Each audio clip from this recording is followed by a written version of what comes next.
Hey, folks, welcome to the pre-show. We got about 3 minutes and we go live. For those of you who are new and don't come here very often, or as to those of you who are already here, that I got feedback. There we go. Now I took care of that. That's why we do the pre-show. Just making sure everything works and we're all set to roll. So, Rainey, you don't have to leave, but when you do, would you hit that light for me, please? You don't have to do it right now. I'm gonna go. I want to go wash. Okay, bye. I feel dirty after Scouts. You feel dirty after Scouts? Yeah, we're time now. Everybody was touching stuff. Nice. All right. Let me get all the lights adjusted the way they should be. That's better. Let's see if I take that out. There I am in full kind of broadcast color. Boom. I turn off the big light. It's just too much. So there we are. That's our show for tonight. And what do we got? We got about a minute and 15 seconds. And we go live over on Odyssey Radio and the YouTube channel. Well, you might be seeing this on the YouTube channel already, if you're seeing it. So how is everybody tonight? Elderberry, good to see you. So, setting up time. Hope you're all having a good Monday. Hey, Valerie, how you doing? Steph Cuervo Queen, good to see you. Nice to see that you're here. And I'm trying to think if anything spectacular happened today, and I can't think of anything. It feels like something happened that I should be sharing. Hey, Kelly Bell. So, you ever get that feeling? You feel like, I feel like something's going on. Like something's happening. Something's amazing out there, but can't put my finger on it. There's probably a lot of those. I know there's amazing things out there. I just can't put my finger on them. What do we got? We've got just a few seconds. We go dark. When we go dark, if you're new here, sit tight. We're going to go dark, and then we come back live. So I want everybody to sit tight as we go dark. Stand by.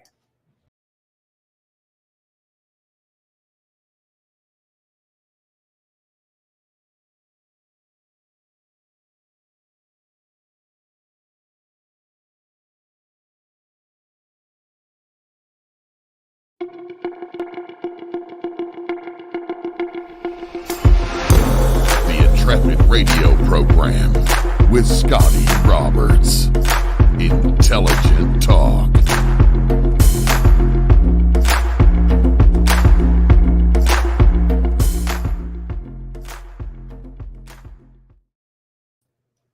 Hey, folks, welcome to the broadcast. My name is Scotty Roberts. If you heard that big testing, it's because my mic is supposed to be off during all of that. But it still shows that it registers, so I have to turn my input down. Otherwise, I get feedback. It's always been that way. So if you heard me yell testing during the opening, that was on purpose. So welcome to the program. This is me, Scotty Roberts. I'm your host of this here show, the Intrepid radio program, and we're playing live over on Subspace Odyssey Radio, and that's at Odyssey, ODYSY, radio.com. And I have to spell it out because it's spelled differently than the way you'd spell Odyssey. ODYSY, radio.com. And we're also simulcasting in video over on my YouTube channel. And that's youtube.com/Scotty Roberts. And that's where the chat room is. If you're sitting over in other places where you can view this show, such as Twitter, or you're sitting on, there's not really a chat room on Twitter, but you can comment. Or if you're sitting over on Patreon, and there's not really a chat room there either, you can just comment. Or if you're sitting on Facebook, all of those places will allow you to look and feel like you're chatting, but you're not really chatting until you get over to the YouTube channel. Rocky Stucci is in the room. He says, to chat with the cannoli. Thank you, Rocky. Rocky, your name came up today I was at the local library today here in Somerset, and I took Flynn along with me because he always goes when Chad Lewis comes into town and does a little free presentation for the community over at the library. Last time it was in New Richmond. This time it was here in Somerset. And he asked me how you were doing. So how's Rocky Stucci doing? He's still doing radio? I go, yeah, he's still doing some little show down there in Texas. So, yes, Rocky Stucci is in the room. Good to see you, brother. It's always good to see you. We talked last week about possibly doing a show together here. Let's get that on the books. Oh, yeah. Yeah, I love Chad Lewis. He is local here. Folks, if you don't know him, you can look up chadlewis.com, I believe is his website. And he writes a lot of paranormal books, a lot of cryptid books, a lot of the mysterious stuff of those mysterious realms. And the Higher Command 2.0. Hey, Scotty, says the Higher Command. I'm not sure who the Higher Command is. I can't tell from your little itty bitty 16th of an inch tall picture. And I don't remember your moniker, the Higher Command 2.0. Is that Roy by any chance? I can't tell. I see sunglasses and a cap. Steph Cuervo Queen, she's Rocky, where are you? I can't find your show. Why don't you, Rocky, just put it in the chat room. Let everybody know where they can find you, where they can find your show, how they come on. And I've still got there's some major technical glitch in my show that doesn't allow me, while I'm broadcasting live to the radio stream, to bring on a guest. I can bring you on. They can hear me. The audience can hear you. I just can't hear you. We can't figure that out. It was just some glitch that took place almost a year ago, and we have not been able to find a way to fix it. So I remember talking to you about it at the time. Otherwise, I'd have you call in right now. But if you're sticking around, if you're going to be around for an hour, Rocky, you should call in, and not even an hour from now, about 50 minutes from now, starts the Captain's Cabin, where we can take callers in. So all of you keep that in mind. There is a call link in the description of this show down below, and you can take a look at that there. And do you ever get those moments where those let's see, Rocky says, let's connect tomorrow, maybe do an afternoon stream. That'd be a hell of a lot of fun. Let's do it, Rocky.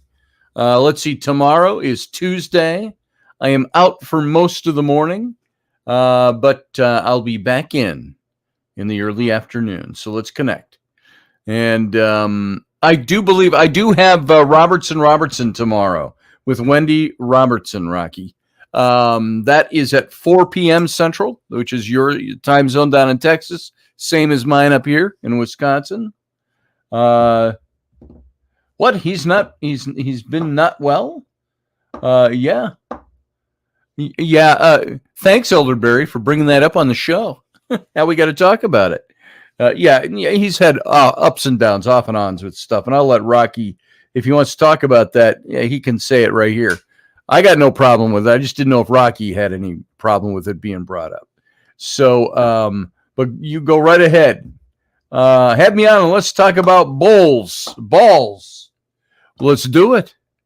I'll bring you on. Stick around for a little bit. For 50 minutes, I'll bring you on.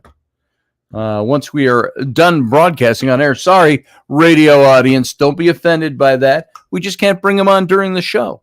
We still have some tech here that's not working, that we cannot figure out. We've had all the techie specialists on it that cannot figure out why it was working when I first started this show, but it does not work now. So there's some little something that's flipped somewhere that we can't figure out. Something happened, and it discontinued our ability. Even StreamYard themselves can't figure out what it is and why I can't bring on a guest and hear my guest while we're talking, but both broadcasting. So I just can't hear him on this end. We don't know why. So 6th hernia, 4th surgery in a year. We got this. Yeah. And Steffi is taller and leaner than ever. So lean, mean hernia machine, Rocky Stucci. So I hope he feels better too. And Higher Command 2.0, I'm still not sure who you are. That's okay. You don't have to tell me nothing. Oh, is that Roy? Is it Roy? I can't tell. So from here with that little tiny picture. So tonight I want to talk about talking about past lives, which is still an enigma to me. It's a thing that I say, yeah, I kind of believe in that, but do I? How much of, let me rabbit trail with this a little bit. How many of the things that we say we believe do we really believe? Take, for instance, things of import like your religious faith or your spirituality, God, heaven, hell, however you want to classify what you believe on that level. If we really believed the things that we say we believe, we tell everybody, yeah, I believe that. Yeah, I'm a Christian. Yeah, I'm a Jew. I'm a Muslim. I'm a this, I'm a that, I'm the other thing. I'm a reincarnationist. I believe in ghosts or whatever it might be. You can come up with any list of things. Choose the one that you say you believe. And I would ask you, do you really believe that? How many people, if they really believed that God was who the Bible says he is, would live their lives differently than they do? How many of us, if we really believed what we were taught or what we say, we tell other people we believe, if we really believe that, do we put our money where our mouth is when it comes to our faith or our spirituality? I do the same thing with reincarnation. There are times I've said, yeah, I kind of believe in that whole past lives thing, but I always put the caveat on it that I have no real idea what's true anymore because I have not personally experienced it. I can grasp it. And we've had this conversation here 100 times. I've even had people maybe get tired of saying the same thing to me. They're like, well, Scotty, come on, you got to put your faith in something. And you got to put your faith in something that you don't know anything really about other than what other people have told you to believe. So do you really believe that? And if you really believe the thing you say you believe, the paramount thing you say you believe, would you live any different than you do? Would it revolutionize the way you interact with humanity? For instance, if you believed there's a heaven and a hell and that there's a God and Jesus, salvific nature of Jesus' work and so on, if that's what you choose to believe, do you live your life as if that is the truth? Do you tell other people about it? Wouldn't you tell somebody else about it? Hey, this isn't just what I do on Sunday and Easter. This is my life. This is what I believe. Listen to me. Let me share it with you. This is real stuff. And you need to believe this too because it's real. Do we believe what we believe to the point that there's a zealotry about it? If that message is true, wouldn't we all be zealots about what we believe? Some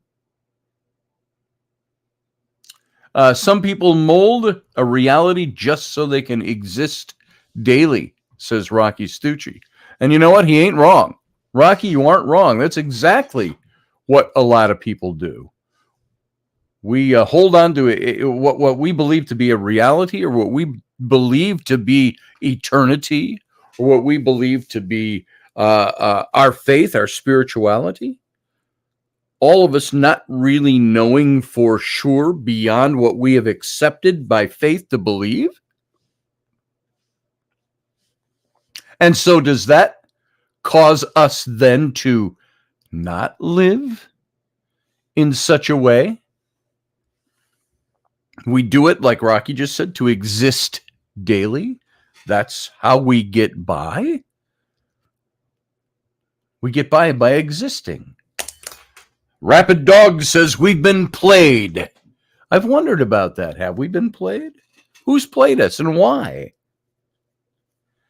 This is the question. I ask the same question, not just about Christian faith or traditional faith, as we might categorize it. But I ask this question regarding reincarnation, past lives, meditation, anything that's worthwhile that we put the object of our faith in something else being true or something bigger out there or greater out there, other than just the scientific aspects of the cosmos, the spiritual of the cosmos. Do we really believe that? And if we did believe these things, would we act any differently than we do now? Sarah Yusuf says we manipulate resonance and energy through the medium of time. Well, that's true. That's kind of scientific. Roger Rabbit said there's a gaping hole in my life and I need Stucci to fill it. Miss you, brother. He also says that's truth right there. Strap on the mask. Enter the world we want to see sometimes. That's it. Yeah, I miss Rocky Stucci too. Rocky Stucci and I had some fun times doing shows. We're going to do one coming up here at some point, very near future. Just a one-timer. Maybe a two-timing. I don't know. We'll see. We'll see what we do. But there's the big question I'm asking you tonight. You know, I had Rainey turn off that light, and I'm looking at my monitor. Let me get up. I'm going to walk over here because I'm going to alter my lights. Hold on. I got to do this because it's bugging the hell out of me. Let's try this. Something not quite as severe as the first time around, but a little more subtle. There we go. That might work. What do you think? Any better? So, it's a little too harsh the other way.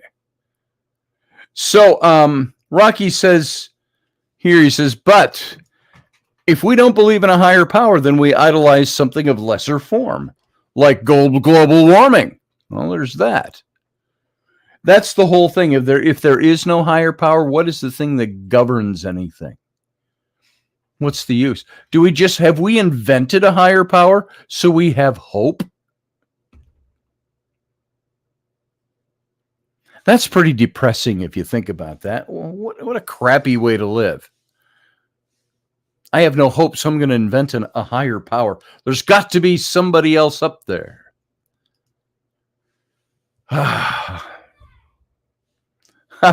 Thank you, Roger Rabbit. I think we need a once-a-month cannoli and meatballs special edition. I think I'd be open to that. Yeah, I think that could be, yeah, shut up, Rocky's in the room, and I'm with him. So, there you go. 10-dimensional chess. Probably. Well, Roger, with Rocky's rebuild, I think he can now fill that gaping hole. No problem. There you go. Even Rainey commented on Rocky. Last time you were here, Rocky, when you were sitting right over there, Rainey said, wow, he's really gotten thin and gaunt. So, well, he hasn't felt well. And so, yeah, he's still tall, he's still big, he still fills a room, but he's thinner. Take the gun, leave the cannoli, says JP. That's right. Leave the cannoli. So, I know people, Rocky Stucci says. Yeah, just from being sick. I get it. I know it wasn't like a planned, hey, look at my new svelte figure. 60 pounds. Holy crap. Even on somebody tall like you, 60 pounds is a lot of weight. So, Rapid Dog says we don't have the brain power to comprehend this stuff. And that is the truth. We don't always have the brain capacity to figure this all out. This is why I asked the question, that infinite and finite question I ask.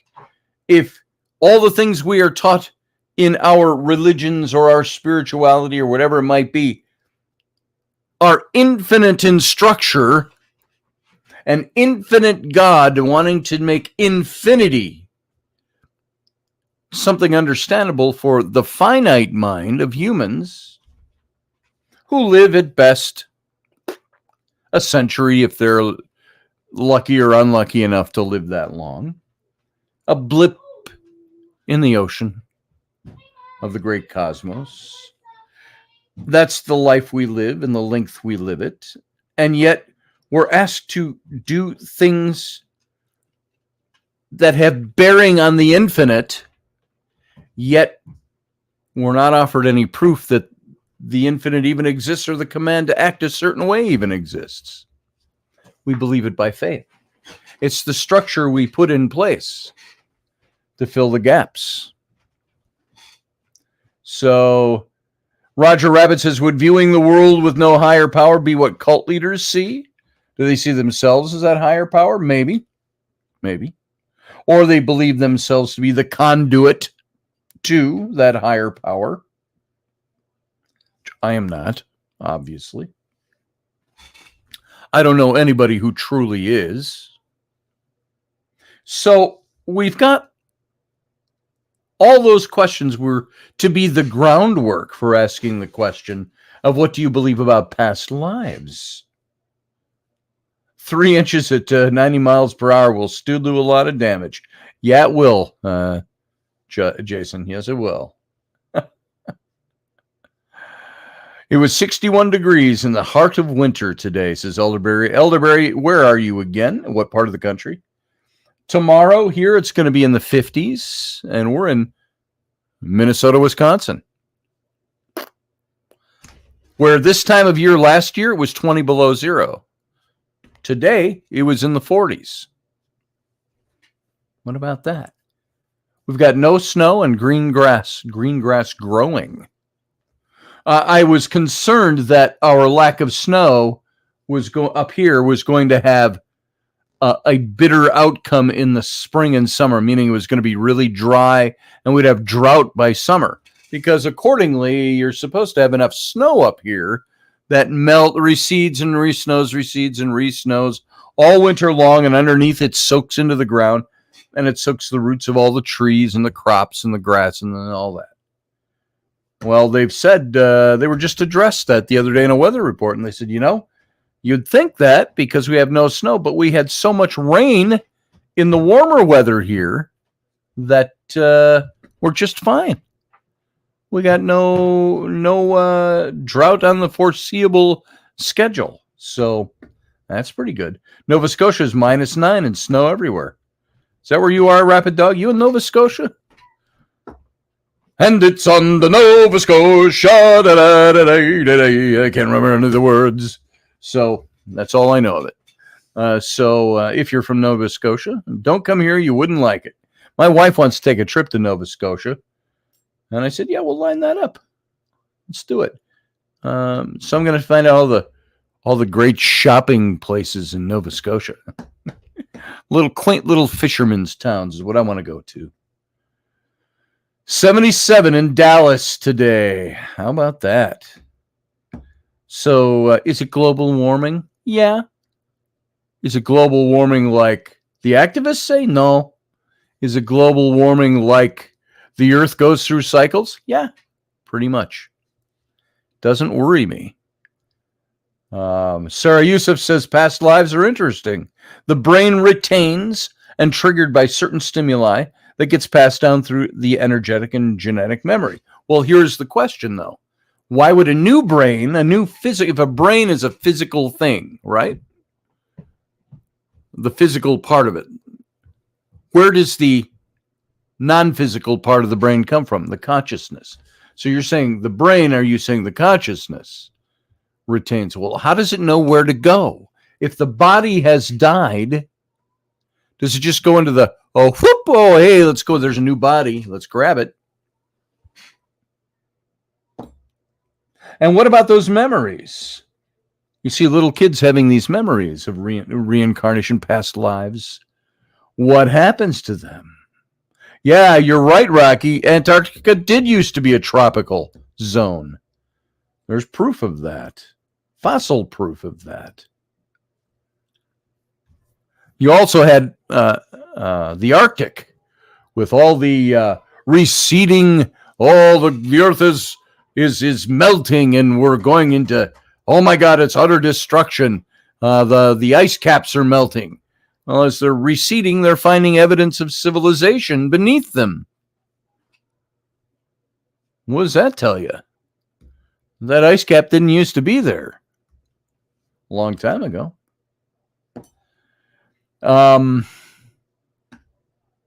But as far as past lives go, is there evidence for it? Is there a science to it? Yeah, there's a science.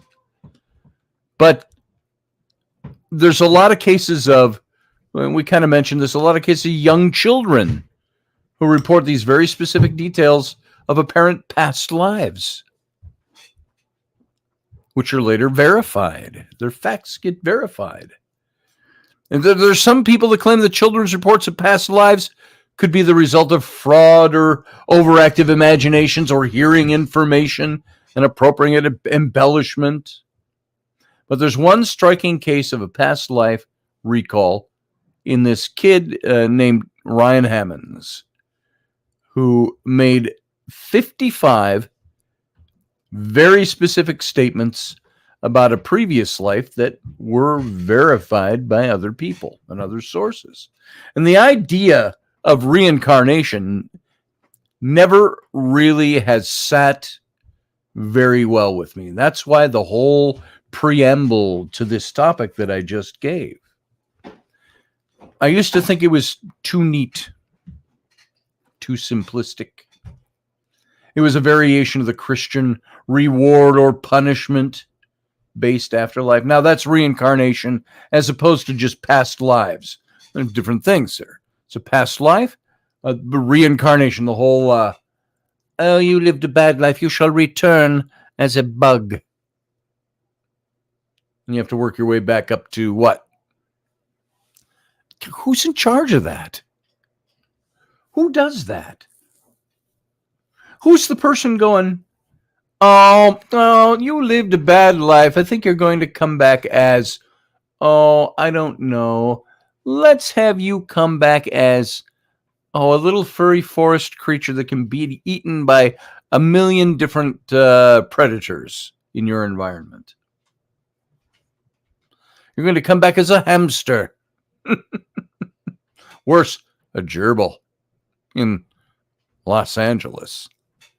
Anyway, the idea of reincarnation, a reward punishment based this afterlife, the idea that good deeds will lead to a better reincarnation, or that's a surrogate for heaven or the other way around in your next life, but bad deeds might result in you spending your next life as a frog or a worm.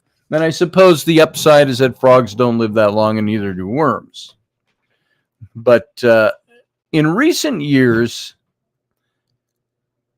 I've become aware of some well-documented cases of these young children who reported these very specific details of past life, which were later verified by investigators who were looking into the claims. And the research in this area was pioneered by a guy named Dr. Ian Stevenson. He was a psychiatrist at the University of Virginia School of Medicine, and he spent a lot of his career collecting, I think it was from Korea or something, collecting, a racist would say.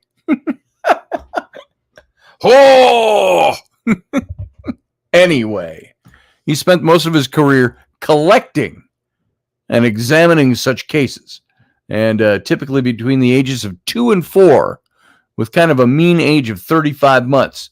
So just a hair short of 3 years. Let's call it that. That such children started talking about previous life. And they often spoke about the events that led up to their death. And they sometimes used the present tense, as if their previous life was still continuing. They were still living it. Where they are right now, their consciousness had not adapted to the new flesh and bones, and it was still living the past one. What about that? What does that do when you think about that? What does that do to your psyche? What's that do to your belief system? In some cases, Stevenson was even able to identify the person the child claimed to be and to verify the information by speaking to relatives of the deceased.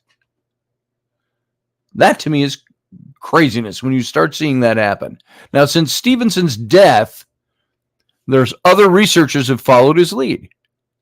Now there's around 2,500 reports of children's past life memories that have been studied.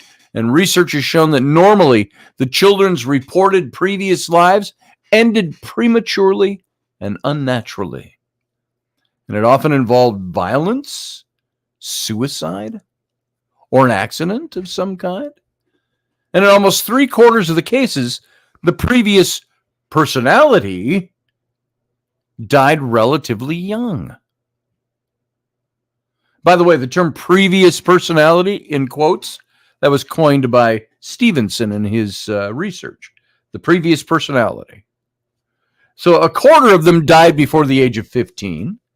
And on average, the previous personalities died 4.5 years before the birth of the children with whom they were associated. So these kids that were saying they were claiming they were somebody else, about a 4.5 year gap had passed between the death and the birth. So modern researchers meticulously check the accuracy of children's accounts. They analyze any possibility that they're gaining information through more mundane ways, like, I don't know, watching Scooby-Doo and picking something up off of that, or television or books or things they hear. But they're usually too young for a lot of that. But they analyze all these possibilities that we're gaining this information through more mundane ways, or they were fantasizing, or that their parents may be embellishing their own stories. So often researchers give the children recognition tests.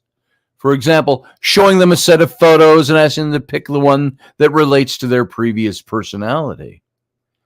They might be shown pictures of houses and asked to pick the one their previous personality lived in. They might be shown pictures of women and asked to pick which one was your wife, which one was your husband. It's the other way around.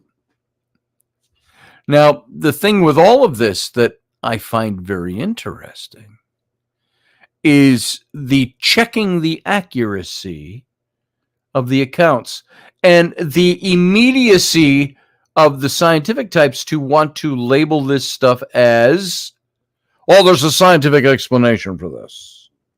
Oh, it's either they're imagining. Well, how do you imagine somebody else's life and the details of their death?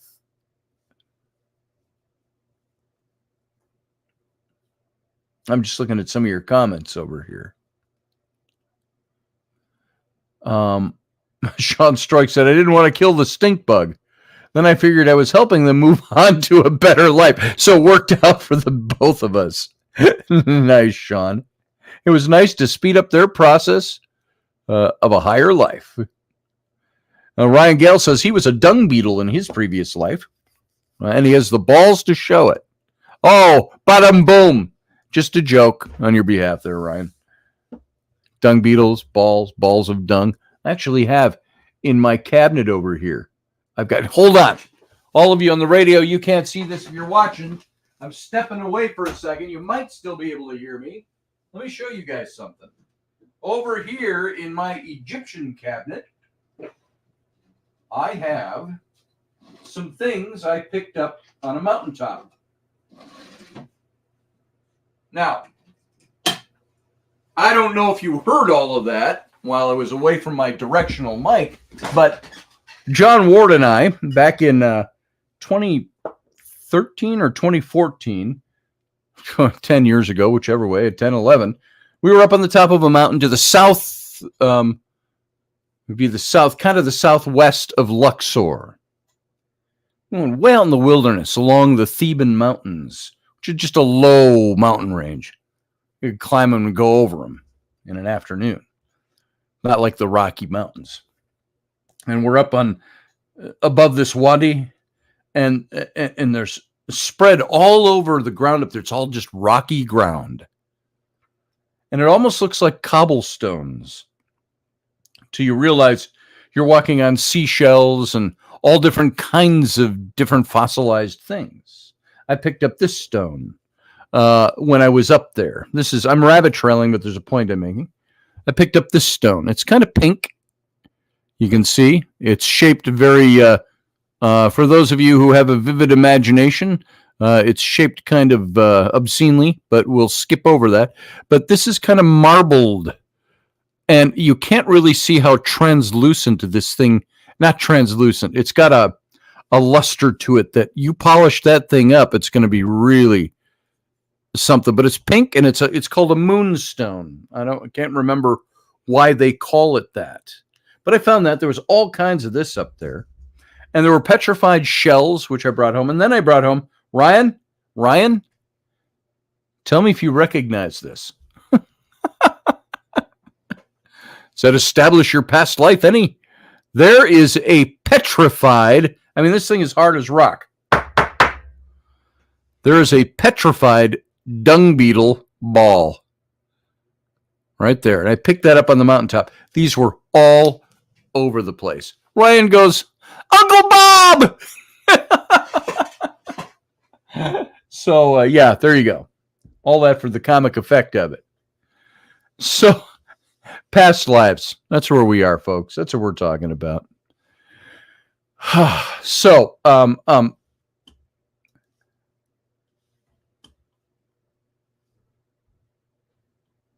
there's some researchers in this field. One of them who was really well known was a guy named Jim Tucker. He was a professor of psychiatry and neurobehavioral science at the University of Virginia. And I wanted to dig into this a little bit. This is one of the most remarkable cases that he encountered. And it's the case of Ryan Hammonds. Some of you may have heard about Ryan Hammonds. Yeah, that's exactly what this is, Sean Strike. It's petrified poo. What that is. It's a rock. But it's a dung beetle rock. I made that, says Ryan. Very nice. So around the age of 4, a kid named Ryan Hammonds told his mother, Cindy, I think I used to be somebody else. Whenever they saw a Hollywood sign on TV, Ryan would get excited saying that was his home, and he wanted to return there to Hollywood. He said that he'd had an agent in Hollywood and that the agency had changed people's names. He talked about dancing on Broadway, living in a house with a large swimming pool. Sometimes when songs came on the radio, he'd stand up and start tap dancing. He talked about going to fancy parties with a cowboy man who had a horse that performed tricks and also did cigarette commercials. Wow, sounds like my youth. Dancing on Broadway, swimming pools, movie stars, tap dancing, fancy parties with cowboys, horses that performed tricks. Whew, I had quite the childhood. But at school, when he was asked to draw pictures of his home, he would always draw 4 people, himself, his parents, and the old me, he would say. Cindy began to write down everything that Ryan told her about his past life. She borrowed books about Hollywood from the local library, hoping that they would help Ryan process his memories. And in one book, they found a still from an old movie called Night After Night. Ryan became very animated and shouted, Mommy, that's George! We did a picture together. Then he pointed to a man to the side of the photo and said, That's me! Ryan had always said that he didn't know the name of his previous personality, and at first Cindy was unable to identify the man he pointed at. However, she found out that the other man was an actor named George Raft. I recognize who George Raft is in the old movies. Maybe some of you do too. Maybe you recognize that name. When Ryan was 5, his mother made contact with Jim Tucker, who agreed to investigate his claims. And a film archivist employed by a TV production company who made a documentary about Ryan identified the man Ryan said was me as Marty Martin, a dancer, actor, and agent who died in 1964. And when Tucker visited Ryan and his parents, Ryan was asked to pick out photos of people and places related to Marty Martin. which he did successfully. Most of Ryan's statements about his previous life had been recorded by his mother before Tucker got involved and before Martin was even identified. Some statements had already been verified by his mother. For example, she'd confirmed that the cowboy friend he often spoke about was a man called Wild Bill Elliott. With Tucker's help, other statements were verified from sources such as public records at National Archives, newspapers, obituaries, travel documents, and census reports. And since Martin was an obscure figure, there was no information about him on the internet, at least at that time. And Martin's daughter was contacted and verified other statements that Ryan made. In total, 55 of Ryan's statements about his previous life were verified, vetted. And for example, it was confirmed that Marty Martin was once a tap dancer, and that he ran a talent agency that changed people's names, that he had several wives, and that his favorite restaurant was in Chinatown, that he spent a lot of time in Paris, that he had a large collection of sunglasses, that he bought his daughter a dog when she was 6, and so on and so on and so on.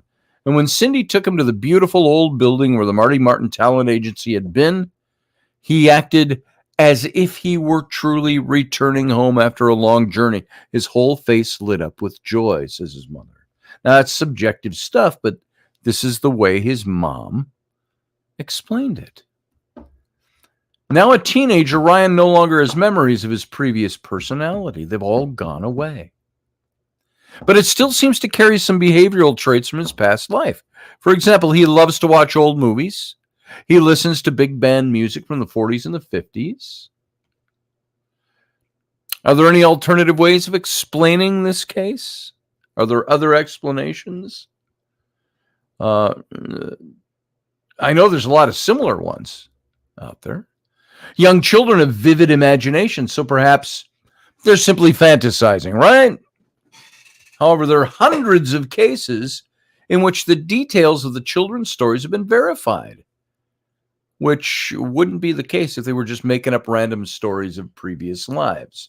Now, I got to tell you, kids can retain a lot of information, but how many kids do you know between the ages of, say, 3 and 6 that retain so much information of a life of maybe somebody quite obscure that could be verified by talking with descendants or other people who knew that person or checking historical fact?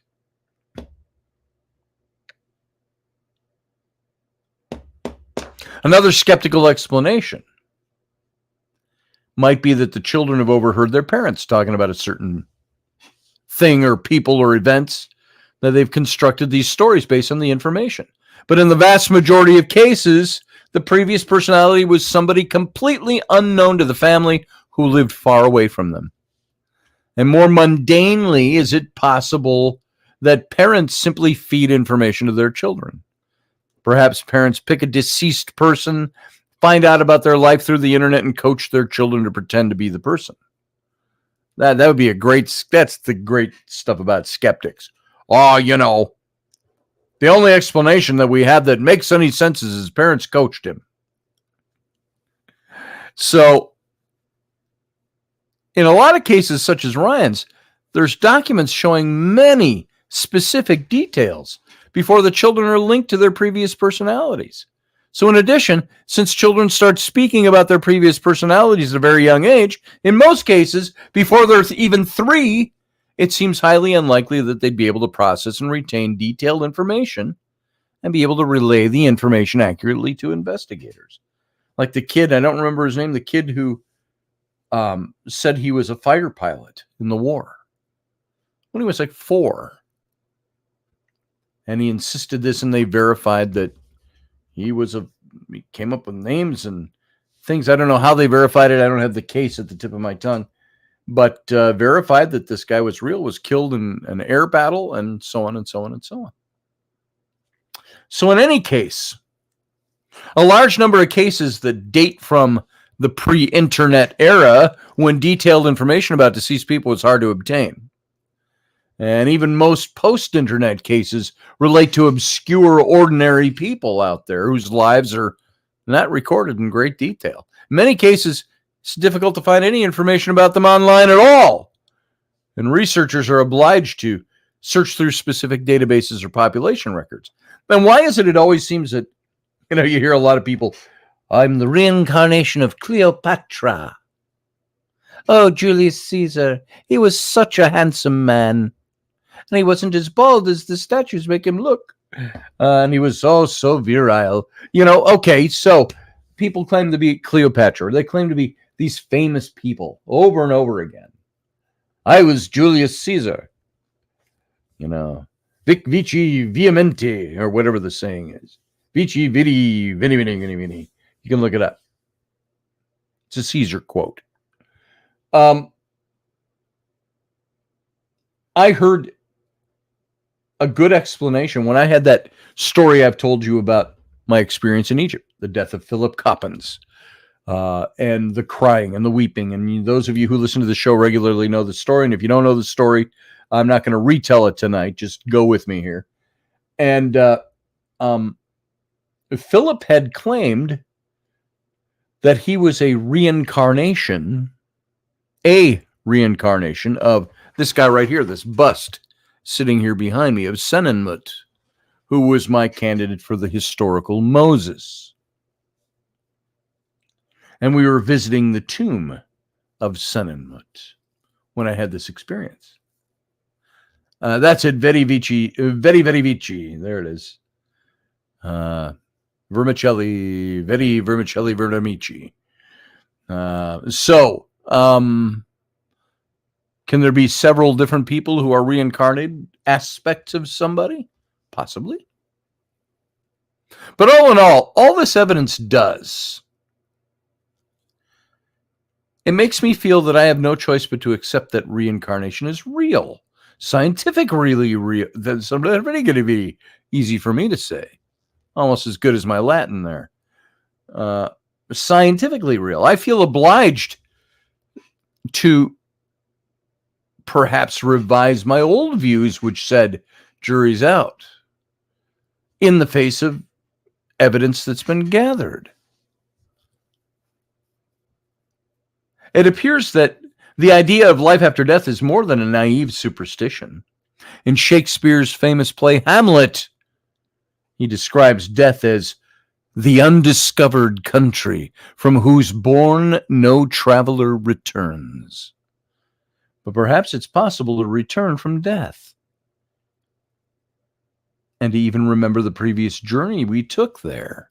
What do you think? Do you think that's possible? Can we remember where we've been? Are we all reincarnations of past lives?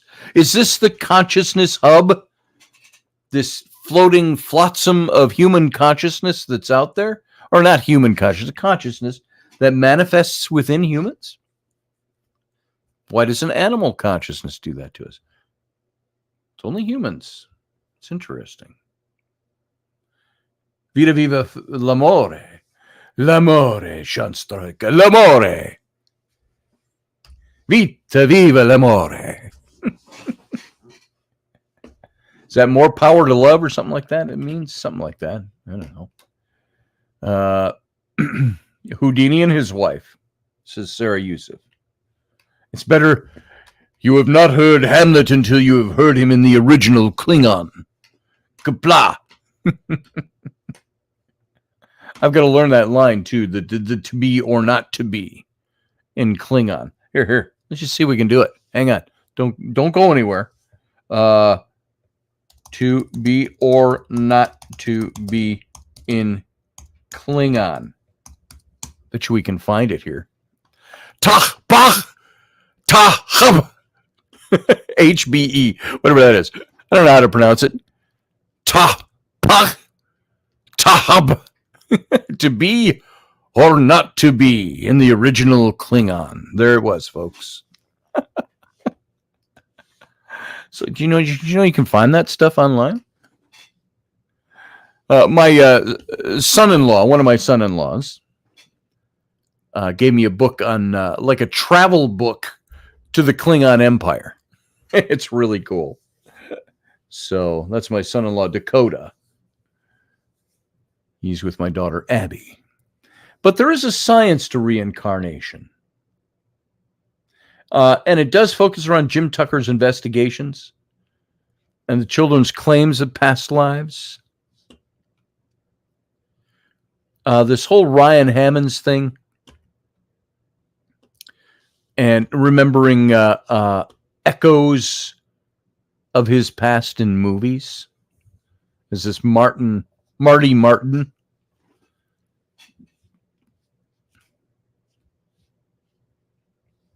They heard him playing this stuff all the time when he was a kid, and his parents became, he'd yell, "Action!" and rolling film or something from his room. And his playing became a real concern for his parents when he began waking up in the middle of the night, screaming and clutching his chest, saying he dreamt his heart exploded when he was in Hollywood. And his mom, Cindy, asked his doctor about the episodes. Night terrors, the doctor said. He'll grow out of them.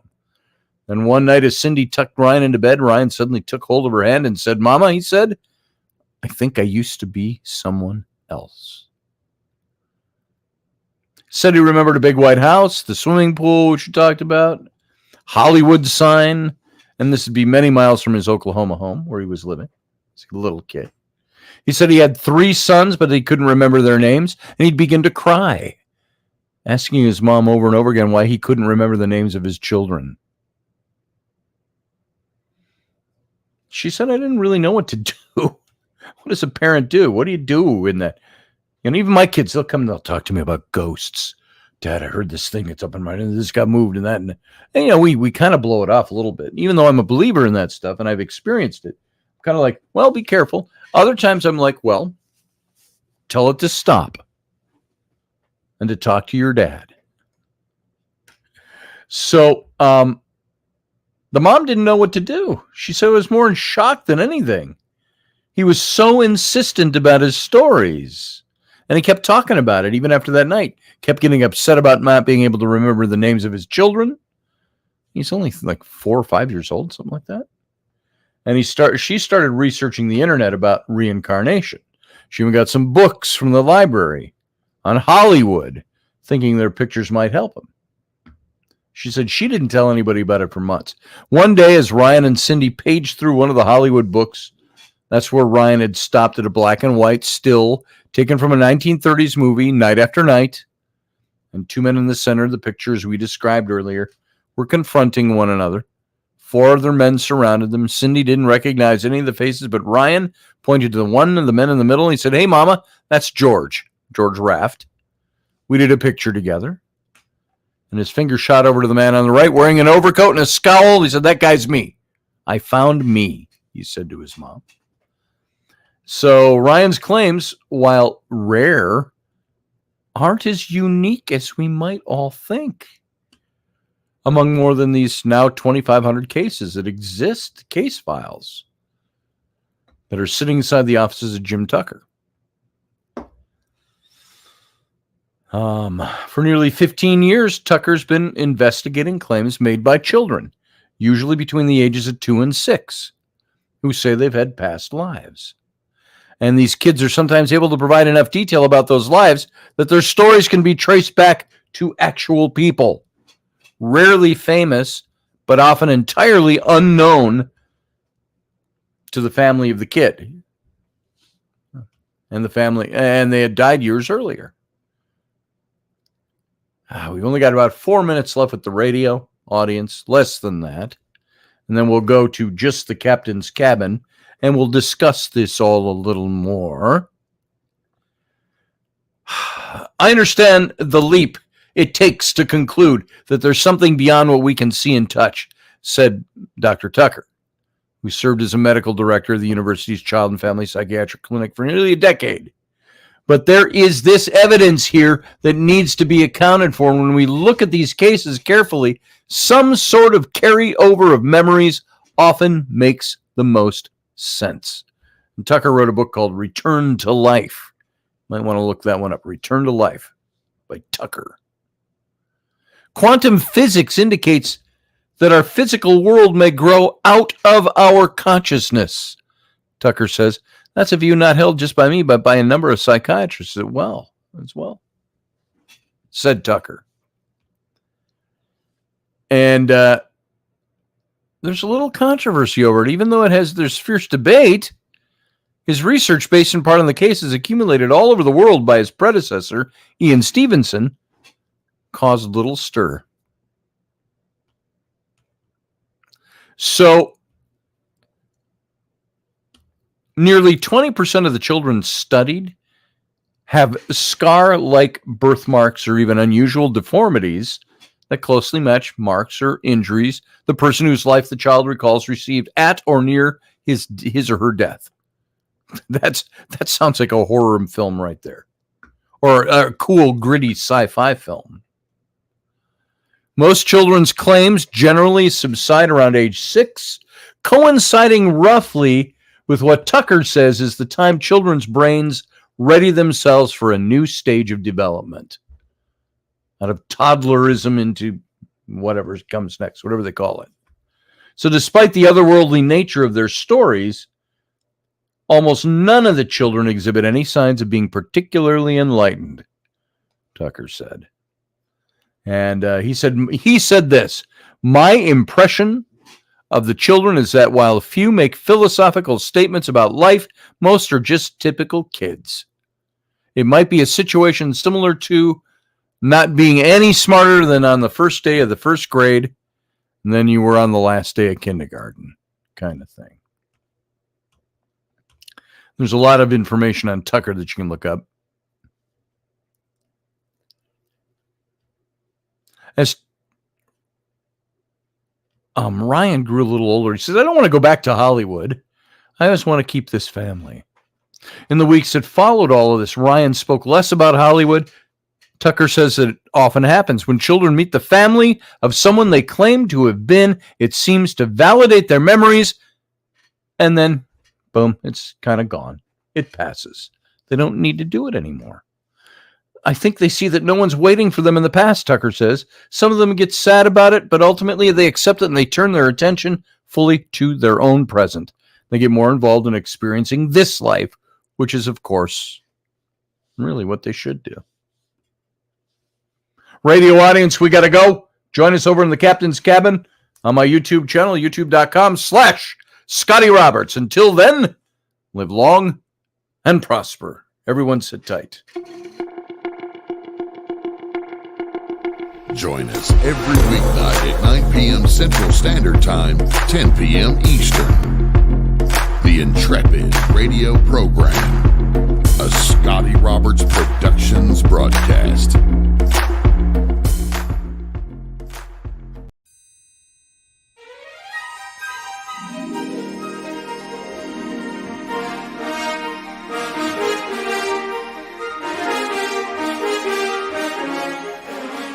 Hey folks, this is Scotty Roberts, and this is the Intrepid radio broadcast. I've been broadcasting for about 20 years now, covering such topics as science, politics, the paranormal, weird science, weird world history, archaeology, and the paranormal. Everything from ghosts to cryptids to creepy things that go bump in the night. So every week I bring you 3 new episodes. Come and join my channel and also be a patron to this site. So see the details below, and we'll see you here.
Dave, I love you, brother. I miss you too. I miss you too, I heard. Yep, Did you guys hear that? I heard that. I miss you, Dave.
Hey, folks, we're back. Welcome back to the program.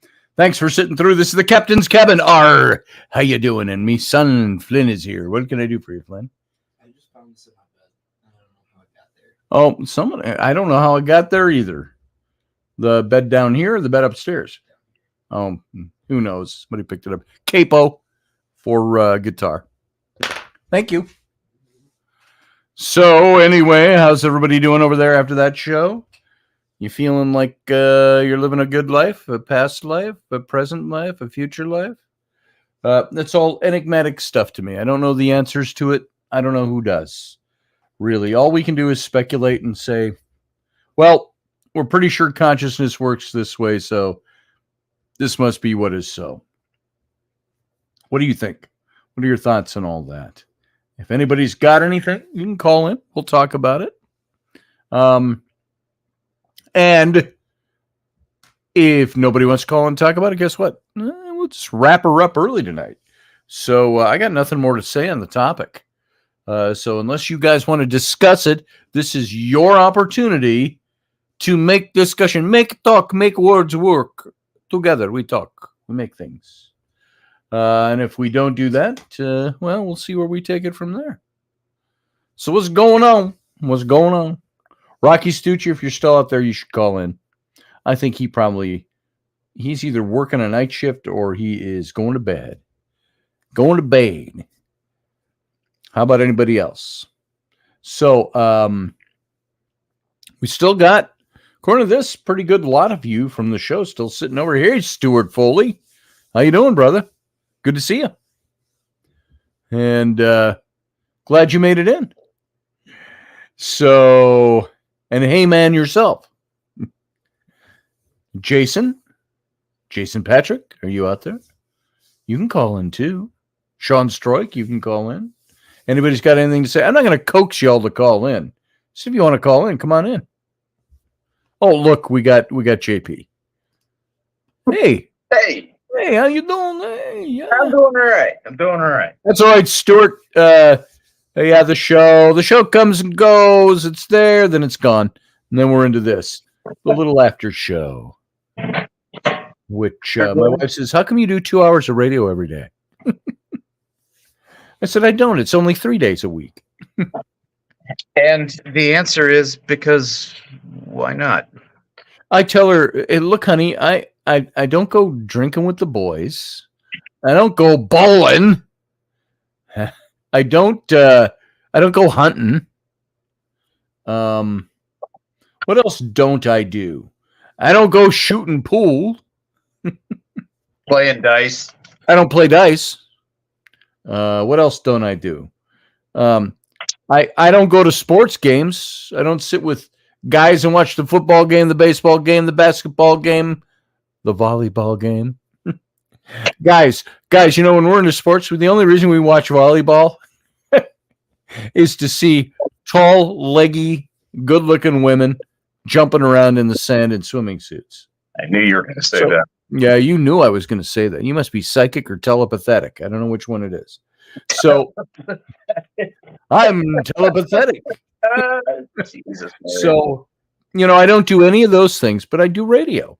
She goes, why do you do radio? It's not a living or anything. I said, I enjoy it. I said, I don't sit and like gossip with my guy friends. Hey, Jason, did you hear what happened to Sean Stroik the other day? No, No, yeah, really. it can't be. It is. No, surely. And I heard Sarah Yusuf had something to do with it. So, we don't do that. But I talk on radio. Sometimes it's just me talking. It's like me talking to myself. I have got to get whatever this tech thing is fixed because I think it would be fun to have live guests. I got so many guests I could line up right now, so many people that ask me, and I just have to do them as pre-recorded shows because I cannot hear them when I'm broadcasting live. There's some glitch in the way I am wired, and nobody can figure it out. And I'm not tech enough to figure it out. So I got to get somebody over here just to sit down with me and go, can you walk me through this, please, and figure it out? Yeah, I don't know. Radio would be interesting. I have heard multiple times from multiple people over the course of my 41. Oh God, I had to add that year. Existence that you know what, you'd have a voice for radio. I'm thinking to myself, well, at least they didn't say I'd have a face for radio. Yeah, exactly. Well, thanks for not going there. Right. And well, radio is fun if you like to talk. I hear a lot of people try to do. I used to call it before the advent of everybody's got a podcast, which really came via sequestration and COVID. Then all of a sudden you had, for every one podcast that was out there, you had another 250. Yeah. And it just became glutted. And but I used to say even 15 years ago or more when I was doing radio, and then somebody would come up with a new paranormal radio show. And you're like, oh God, here we go. And you'd listen to their show and it was absolutely horrid. First of all, they didn't have a voice for radio, which you can get around if you have good content. Yeah. And you know how to talk. You don't have to have the it's 50 degrees outside, folks, and we're going to talk radio tonight. You don't have to have a voice like that to do radio. Not everybody's Paul Harvey. That's right. And but you got to know how to handle yourself and how to talk. And I've heard a lot of people that just don't know how to communicate verbally, and so when they try to do radio because they want to do radio, they end up being ultimately horrid at it. Now, I have been on the radio before, a couple of times. One time, God, I was still in the Army, so it was a long time ago. Talking about the local theater that I would do stuff at. We're doing basically a radio spot for the show. Yeah. And then one time here local, I swung into the station because the one announcer that talks on our talk radio station here, Brian Michaels, he got, I think it was Veterans Day or something like that, and he got talking about MREs, and I was like, I'll just bring you one in, texting into the show, and I brought it down to the station, and we opened it up and went through it, and things like that. And it was fun, but for me, I think one of the things with me is that I end up being too conversational and a little too, at times, depending on when you caught me, a little frenetic with things. And there's probably a market for that, but that's okay. That's okay if you know how to catch it and change it. Sarah will tell you very well. There's many times she puts in the into the chat room. She goes, "You're rabbit trailing." So, yes, I am. Right, Sarah? I got that. Well, I know I'm not going to talk now because after all that lambasting about people who don't know how to talk. You know how to talk, though. See? I can pass for English maybe 2/3 of the day. Do you know who I like listening to? And if you've never heard them, You really ought to look into them. Go over to, I don't know if they're on Apple Podcasts or there's somewhere. You look up a podcast, wherever you can play podcasts. Mhm. It's called, let's see if I can figure out the name. Have any of you heard of John Tenney? He's Oh, yeah, I in know John Tenney. Paranormal. Jason, if you don't know, bald guy. He always wears. He looks like Constantine. You know, he wears a little trench coat with a little tie and a white shirt, and he's that kind of personality. He's very intellectual about things, or scientific. He's smart about what it is, common sense, and he's not over the top. He doesn't wear that as a costume. That's just the way he dresses. Right. And but he's got a podcast with I can't think of her name. Hold on, I'm going to find it for you because I want to recommend it. It's probably either Here it is. What's Up, Weirdo? Kirk's or I'll have to check that one. It's called What's Up, Weirdo? And it's I just want to see. It says let's see if it tells. It's got to have both their names in here. I know it's John Tenney and Jessica Knapik. Oh, okay. Jessica Knapp. Jessica Knapik, Knapik.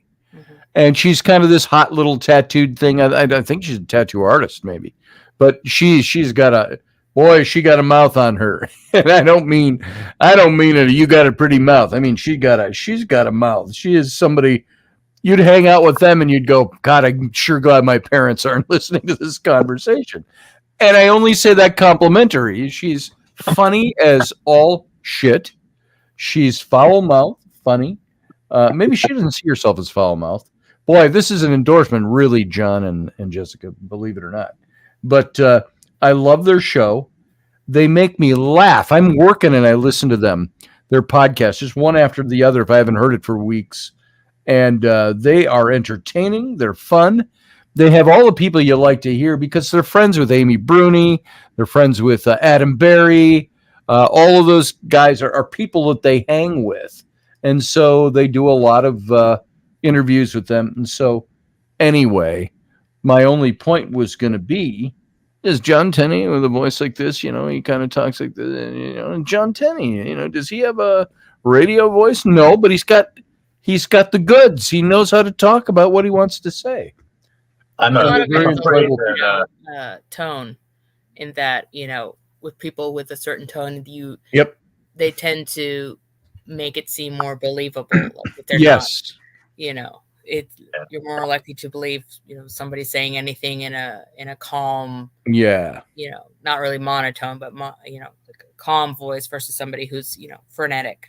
So I'm afraid that the only things I would really bring to something would be the ability to stir shit up and stir the pot.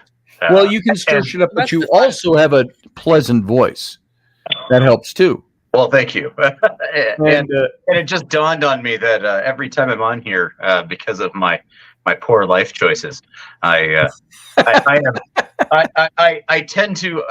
just dawned on me that, you know what? I am constantly taking off or putting on a jacket whenever I call in, and it's like, how Mr. Rogers is that shit? Welcome to Mr. Jason's neighborhood. Scotty, you want to talk about the paranormal? Let's talk about the paranormal. But first, why don't I put on my woolly jacket because it's a little cold outside where we're going to go smoke some cigarettes. So light up with us, kiddies. Come on. We're going to go ahead and talk about past lives. Past lives. Oh, look, it's the night delivery pizza man. Let's see what he has to say. Hi, Mr. Bill. You're Mr. Bill, the pizza delivery man. Let's see what. Well, hey there, Mr. Jason. We going to talk about past lives today? Well, we sure are. Sarah? Still here. She's still there. I don't know. I just like the opportunity to be able to come on and talk with people I consider friends. So it's. I am glad you do. Uncle Dave did the same thing. Uncle Dave just came on because he was my friend, and we just came on, and he'd come on to bullshit. Sometimes he bugged me. It's like, Dave, get off now. So, but for the most part, loved having Dave around. Yeah, we all did. And I did have one question, which I think I put it into the chat room. But do you think that having that past life, receiving like information from the past life, will affect current life's decision making? So, if that is true, then does that lend to the whole idea of something orchestrating the direction in which a person's life may be going? That's interesting. That's very interesting. Yeah, that's for me. If you don't mind, that kind of I was thinking of a question or something to kind of go in with a little bit ago before Sarah started, but relating to people who are like very, very in tune with history. But that leads, if you've met people, we've all met people who seem worldly wise beyond their years. Mm-hmm. Mm-hmm. There's an insight to why the world works, why people do the things they do, the nature of humanity, right? And it kind of makes me wonder, kind of what Sarah was kind of getting at there. Does that impact, how a person makes decisions in their lives, the paths that they take, how those interact, how they end up interacting with others along the way, influencing the world? Is that a wisdom that comes from past lives? That's a really good question. We're waiting for your wisdom, Scotty. Oh, my wisdom. I thought Sarah was going to jump in on that. I kind of lost the question halfway, so I was like, yes, that weird cricket sound. Well, I mean, Scotty is thinking and hopefully not hurting himself. Oh, no, you go right ahead. I got an answer, but you go right ahead, Sarah. Okay. I thought you were going to jump in on that anyway. In the paranormal field, there is such a thing as generational trauma, or even in the psychological field, there's such a thing as generational trauma. Trauma that, that is affected by the passage of time. I mean, even if you look biblically, original sin, that's a form of generational trauma, everything that happened post-fall, and, women have painful birth and we have to work for everything. I mean, that I guess in a spiritual sense, that'd be considered a type of generational trauma. That damn apple. Yeah. Mm-hmm. Yeah. But so now I lost the question again. Talking about the generational. No, generational trauma.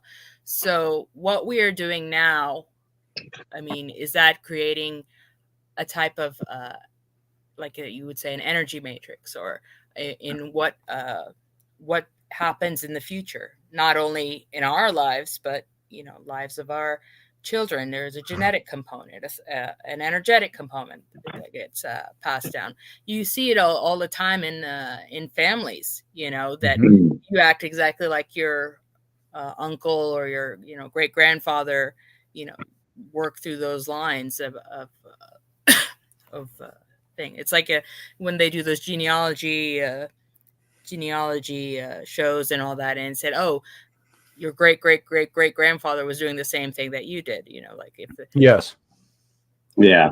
That is interesting how that you do see that traits or gravitating towards certain interests, hobbies, lines of work, mannerisms.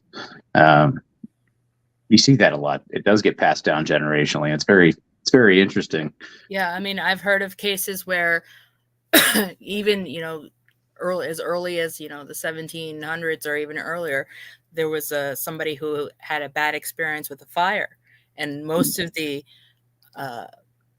people who came from that line had unusual anxiety to fire. So, it's the same thing with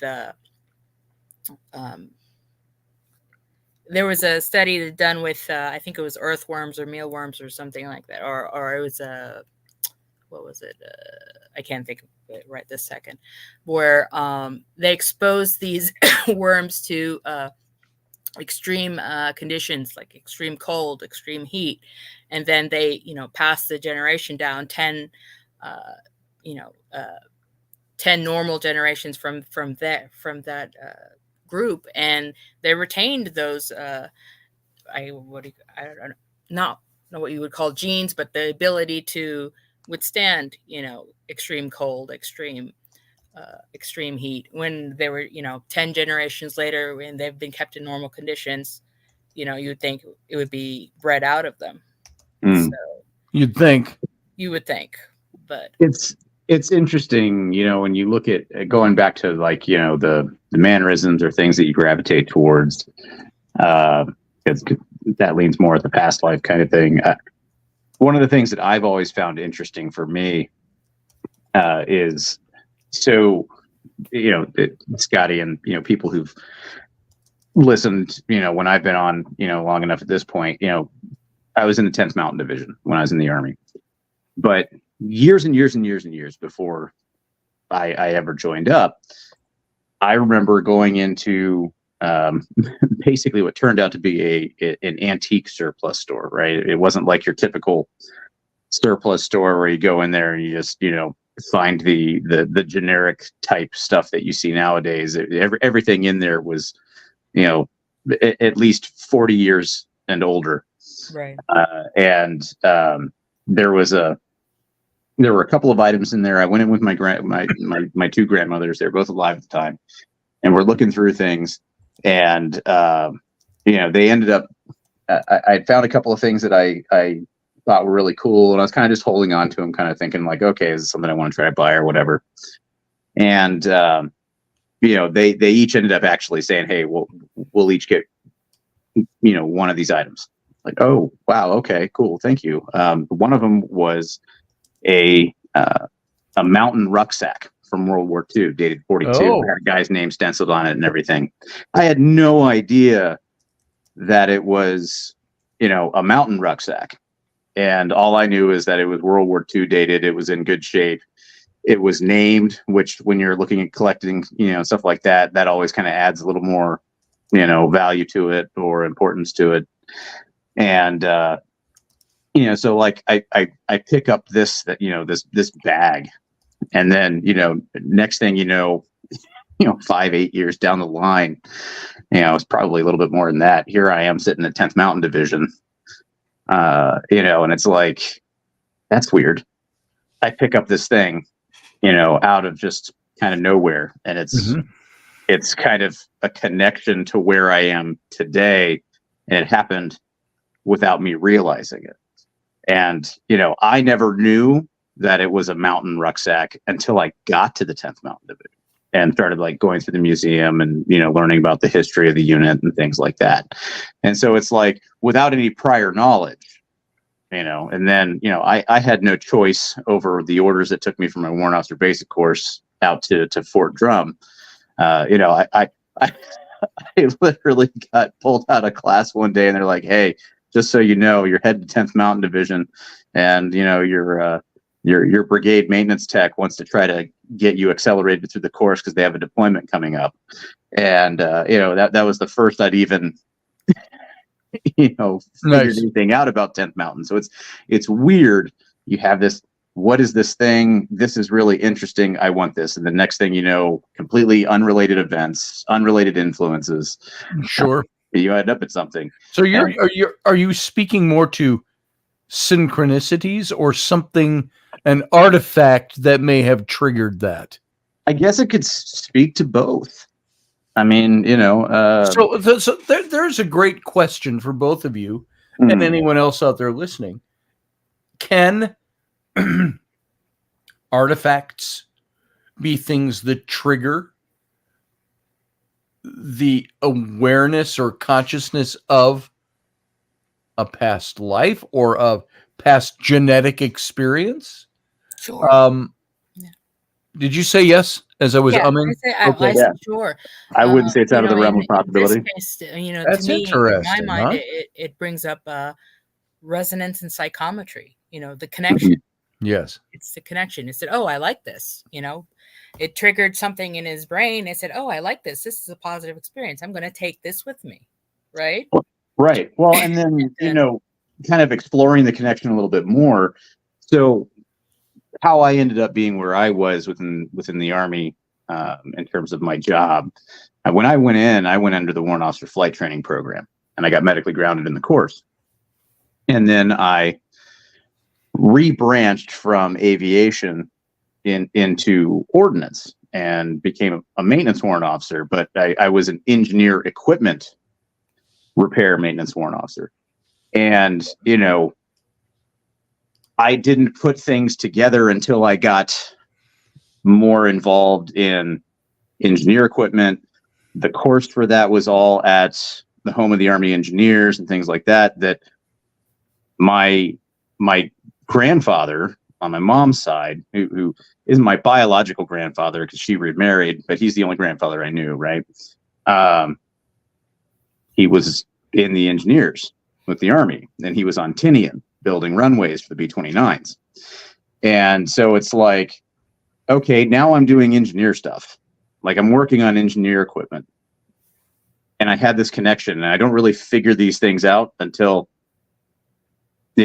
I get down the road and get immersed into a particular culture within the military, because each branch has its own culture. But yes. It's just weird. It's like you look at these kind of synchronicities or trigger pieces or things like that. It's like little things along the way that you find these connections with that you didn't realize you had. And it's like, where's the universe taking you? Or is there something else guiding?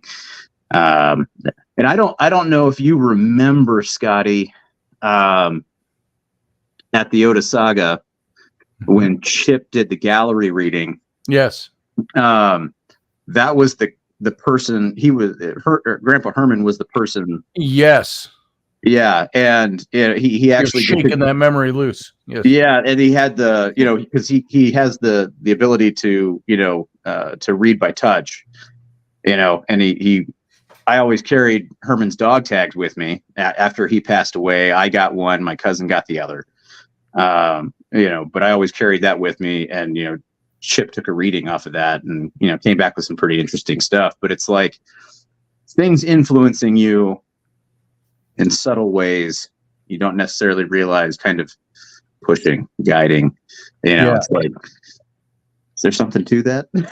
Well, there's always going to be free will, right? And sure. It's more like nudges rather than being controlled by a river. It's a subtle nudge. I mean, you have to take the hint. Yeah, I mean, you could have decided, hey, I can put my life in a completely different direction. Right. That'd still be valid. Yeah. I would be interested to, if you had done anything, looked back into your family history, into the past, and see if anybody was doing the same thing that you were doing. Right. Interesting. Right. Or maybe even validation. Not reincarnation or past life, but as far as genetic memories, maybe just genetics themselves. I never knew my father. My mother and he divorced when I was probably 6 months old. Okay. And this was think of it, it's back in 1960 to 61. They did things differently back then. Why, what? 1961? No one was alive then, Scotty. Yeah, I know. They barely had dogs back then. But the way they did things was she didn't want to ever see him again, and he said he complied, and so there was they just never saw us. Yeah. Which, by the way, for me, Dad, if you hear this, one of the difficult things for me as I was growing was trying to understand why he didn't want to know his kids, is my older brother and I. But that's beside the point. The point I'm making is this: I never knew him. My mother had no tributes to him. We didn't grow up knowing him. We talked about him. She remarried when I was about a year and a half old to 2 years. Mhm. the Ukrainian man who was my stepdad. I knew everything about him, but I didn't know anything about my own father. And it wasn't until I was about 16 years old before the first time I met my father. Mhm. And we went down to meet. Now I'm going somewhere with all this. Went down to meet all kinds of relatives. My brother was going into the Marines. And we took a bus trip. We hopped on a Greyhound and rode down to Cincinnati, Ohio from here in Minneapolis, Minnesota, and to meet relatives who we didn't know. And I don't know why that even came up. I wasn't part of it, but we went down there. We met everybody, the grandmother, the aunts, the uncles, and all of this. And my brother, who was 17, he called up our dad while we were down there staying at our grandmother's house and said, this is Joe, and Scott is with me. We want to meet you. I imagine the shock on his end of the phone. So we, the next day we went and met him. And I remember the first time I met him, the first thing I noticed is both my brother and I were taller than he was. Mhm. My brother was the spitting image of him, though, physically. And he kind of walked up to us, and he was kind of had his hands in his pockets, and he was brushing the grass with his foot, kind of looking down. And he said, first thing I want to say is, you don't owe me nothing, and I don't owe you nothing. That was the first thing he ever said that I remember. And we're like, oh, I don't care. We just wanted to meet you. And he invited us out, and we spent the day at his place. And something I learned about the man that I never grew up with, incredibly creative. Mhm. He was an artist, not a painter, but an artist in that he would make things. He would, he made muskets, he made swords, he made, as a matter of fact, it's sitting right here. This is one of the things he made for me one year. He made this Scottish dirk. So he does stuff like this. And so he made the dirk, and then he handmade the leather scabbard for it. So all of that long, lengthy story, which I'm very good at doing, is to say that my father, genetically, I picked up things he had, genetics, creativity, creating things, making things, having a creative mind. Yeah. And some traits that he has, even though my brother picked up all the physical characteristics of my dad, looked, the carbon copy of my dad, I picked up on a lot of, I don't want to call them subtle, the non-physical elements of my dad. Mannerisms. Yes, mannerisms, things like that. Yeah. And there were even things my brother did when we were down there meeting relatives. My brother would laugh, and he'd always do this to the bridge of his nose. Yeah, right. And they would all gasp. All the relatives are like, oh, my God, look what he's doing. And he'd go, what? And they go, your dad does that. He laughs, does that. And we never grew up around him. We never knew him. Yeah. And so the strength of genetics, maybe that is, how does that tie over in when you were using it, Sarah, to speak of genetic memory? I believe that I've always believed there's genetic memory in, let's say, in my past, I have Celtic roots. Mhm. I guess I have some Scandinavian roots too, which I never knew, but I have mostly Celtic roots, and it was those things of a Celtic nature, things of history, Scottish history, Irish history, history of the Celts that always drew me in. The music always drew me in before I even knew, that's what they call Celtic music. It drew me in. So those are things. Is that genetic memory? Can you have then memories that would not be yours genetically, but yours? Lack of the word cosmically came to mind. I don't mean that in that weird way. Well, I mean, with the thing, and that's the thing with science, it's there's still a lot of unknowns. Like we know, less than 10% of what actually is, what our brains do. Or, we don't have perfect understanding of the human body.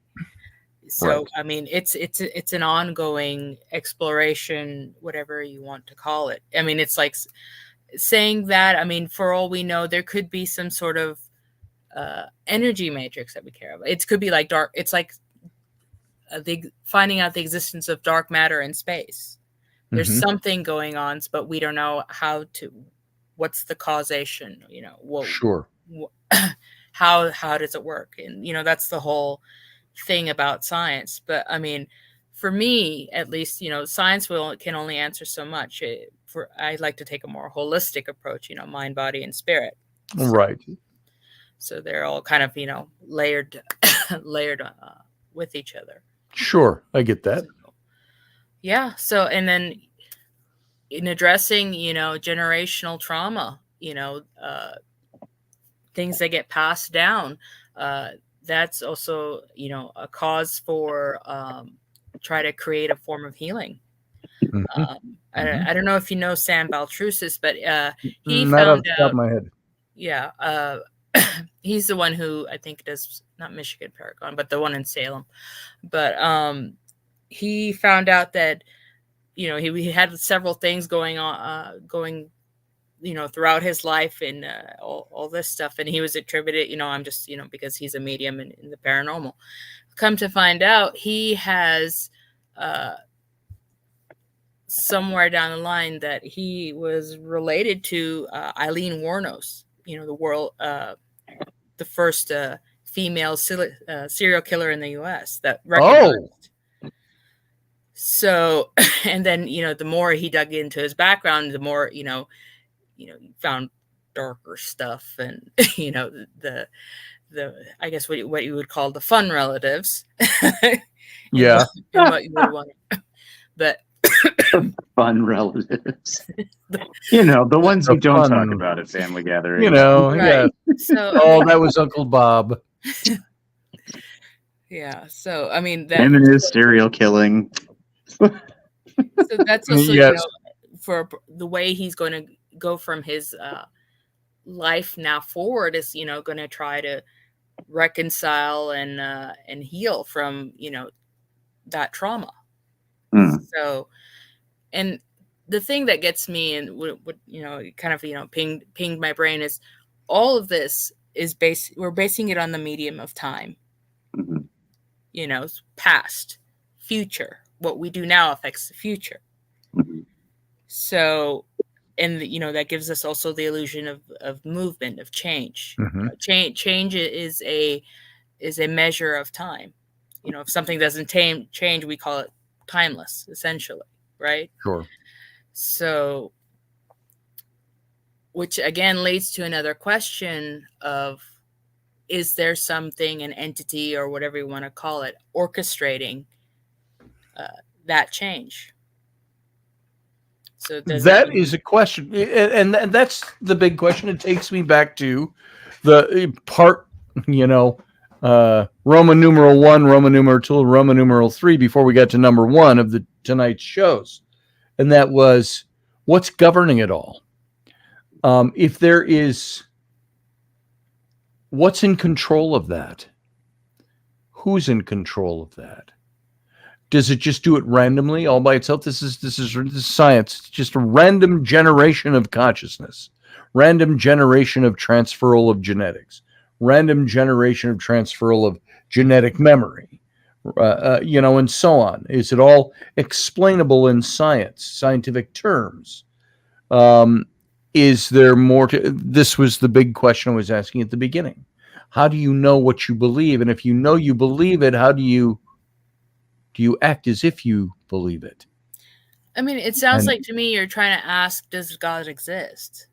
Well, to a certain extent, a lot of us ask that same question. Do I ask it? I say I believe there is a God. Do I live as if I believe there's a God is the question I ask myself. That's what we just call it self-examination. Right. Where am I? In what I believe. If I say I believe God is there and he is the sovereign over human life and my life, do I live my life as if I actually believe that he's there doing that? Or do I just say I believe it because it's the thing that gets me to the next lily pad in the pond? Or what is it that causes me to say I believe that if I, on a practical level, act as if I don't believe it? And so I know a lot of people who claim to be Christians, and this is really the basis because that's been my background. But I know a lot of people who claim to be Christians who live the lives of practical atheists until they've got to show up once a year for communion or do something. Then it's like, Father, forgive me for my sins, and Hail Mary, full of grace, blah blah blah. Let me recite this thing. Give me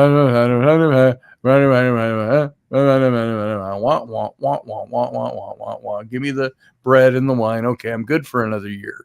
Maybe it's a genetic memory from all of the predestinationalists, the Calvinists, the colonists. Yes, well, it's already decided whether you're going to heaven or you're going to hell. So. Well, I mean, there's a difference because a lot of it is, intention and contrition, right? It's like you say, I'm sorry, and then you don't do it again, or whatever that thing may be. Right. It's like you were saying earlier, it's kind of like you were talking about in a way that concept of Pascal's wager or something similar to said, okay, God may or may not exist, but I'm going to choose to live in such a way that he does exist because, I'm covering my bases. No, right, right. Keeping my bases covered. That he doesn't exist, no harm, no foul. Yeah, if it turns out that it's the other way, it's like, ha, ha, ha, ha. That's it. Yeah. See, I thought you were going to go in a totally different direction. I was thinking Schrodinger's cat. Yeah. Schrodinger's dumpster. Yeah, the only thing that gave me a read around with Schrodinger's cat is, regardless whether it's in the box or not, it's going to be pissed. So, but I mean, unless it's dead, then. Well, 9 other lives or 8 other. I think it's dead. Other lives. Assuming the whole reincarnation thing goes through. But. Yeah. Well, and reincarnation is an old topic. It's such a rehashed topic. Well, I mean, it's over and over again. A way of thought, Yes. I have my way of thought. Professor Bauer has his way of thought. You have your way of thoughts. We're all just trying to. And my thoughts on it are one of I like to put forward the material, but I don't know that I believe it. I don't know that I disbelieve it. Because I'm like, I don't know if it's real or not. Is what it comes down to. And hell, I don't understand what things about physical life sometimes. Let's just do this. Let alone, why does that do that? I don't know. It's that 10D chess. It's that multi-dimensional thing. Yeah. We think pretty linearly. It's like A to B to C. Yeah. But that's why I've always, you talk about thinking very linear, two-dimensionally. Is when you start looking at, for me, right, and this is just me, AR670-Jason, take it or leave it, but I always get a little raise an eyebrow at the people who are like absolutists with the Bible. No. Yep. This was done in exactly 7 24-hour periods. And it's like, when you think in a linear fashion, I could see how, people could get wrapped up in things like that. But it's like, if you can kind of stop thinking quite as linearly and think dimensionally and in different ways, it's like, well, who's to say that, a deity comprehends or perceives time anything close to how we perceive it. You know? Probably not. Yeah. I mean, as far as research into angelic and the demonic realm, it's talking to priests and everything. There seems to be a perception, because I've read transcripts of different things, and I've seen it across several different cases and all that. Mm-hmm. The realm of the unseen, what we call the angelic or demonic realm, or the energetic ocean that we can't see, but we get the effects of. All that is outside of time. Yeah. So, as far as the dimension of time being, it seems like it's almost like time is a man-made construct, so we can kind of move through it. That we, it's sort of an interpretation. So we can understand our own world around us. Yeah, and understand change. It's understanding change. Mm-hmm. So, and again, like what Scotty was saying earlier about him not, understanding religion, the things that we do now, it's definitely going to affect the future. I mean, not only his future, his kids. Yep. Yeah. Right? How whatever relationship he has with God that's going to be somewhat translated into what their relationship with God is going to be. Yeah. Or I mean, that scares me a little bit more than for myself. Is what are my kids going to be? And the way I don't want to bequeath atheists. Our life, there's no absolutes. There are no absolutes, and we have to, I guess, learn to be okay with that. Mm-hmm. But I mean, and what you, not even just in a spiritual sense, what you teach your kids is what they're going to pass on, right? To their, and then they'll take what they've learned from you, pass it on to their kids, and if it goes further down the line. Yeah. So I mean, I'm sure if Rowan has kids, or her kids have grandkids, or whatever, there's probably going to be some artistic ones. More than likely. All of my kids show some creative. The three new kids, my older kids are all creative. The three little ones, they've all got creative bents in them, because I'm a creative. Rainey's very creative. And so my kids are exhibiting some of that. I think Ellery was writing stories and illustrating them from a child's point of view on paper a long time ago, and structuring them, because they watch me structuring them like books and things like that. I look at that and I go, wow, we should help hone that. She could be 18 years old and have her first book published or something, you think as a parent. My kids are both the same way. I used to be very artistically inclined before I joined up, and that kind of squashed that. But with the rigid thinking, but like my oldest, her artistic capabilities, and look, I wasn't a half bad artist, when I was a teenager and kind of going into community college and things like that. But like my oldest has taken it well beyond, what my capabilities were. And she's actually managed to turn it into a side gig. And it doesn't just stop at, like drawing. She does like computer artwork stuff. She does other crafting things and things like that. My youngest has the same tendencies, and it's like, kid, hone that. Yes. Because you can make you can make a good living out of it, and you're doing something that you enjoy. Yes. Well, and even at that, there's times I think, I'm not making a very good living. I chose the wrong profession, but because it comes and goes. But I mean, ultimately, isn't it? We're passing on those things to allow us to survive in the world that we're in. So it's like it's like what Scotty was saying, that he took the artistic route. It may have not really worked out for him, but Abby and Bryn, they took that and they ran with it. Yeah. Mermaid Tale versus, because I've seen their work. It's beautiful. Thank you. And of course, I got pictures like that attest to, my daughter's abilities. They go far beyond just sculpting tales. Mhm. That's a pencil drawing right there. Did And you ever find when like they were younger? Did you ever find like Were they random obsessed with the pieces Little of Mermaid? right? No, Of but what? like random pieces of artwork, like just scattered around and popping Yeah. up places. My youngest will get